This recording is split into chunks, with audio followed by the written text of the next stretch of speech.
এই দুর্দশার দিনে আমরা কার বাড়িতে গিয়ে উঠবো? কি করি বলতো? আমাদের রাস্তায় গিয়েও থাকতে হবে, নয়তো এই ঘরটা তো যে কোনো সময় ভেঙে যাবে। চল দেখি, হয়তো কোথাও থাকার জায়গা আমরা পেয়েই যাব।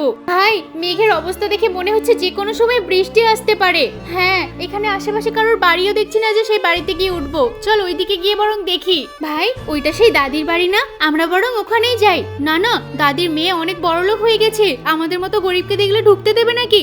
আমরা যেতে চাই না ওখানে। কিন্তু বাবা, এই বৃষ্টিতে আমরা কোথায় গিয়ে থাকবো? একবার গিয়ে তো দেখি, তাড়িয়ে দিলে না হয় চলে আসবো। ঠিক আছে, তোমরা যেহেতু বলছো তাহলে একবার দেখে আসি। আমার মনে হয় না ওরা আমাদেরকে ঢুকতে দেবে। আমাদের মতো গরিবদেরকে সবাই বোঝা মনে করে। ঠিক আছে, একবার গিয়ে তো দেখি। জানো মা, এই বৃষ্টির কারণে অনেকের ঘরবাড়ি ডুবে গেছে। দাদি, আমরা অনেক দূর থেকে এসেছি, এই বৃষ্টিতে আমাদের ঘরবাড়ি সব ভেঙে গেছে। কি, ঘরবাড়ি ভেঙে গেছে? তাতে কি হয়েছে? তোমরা সবাই আমার সাথে এসো, আমি থাকার জায়গার ব্যবস্থা করে দেব।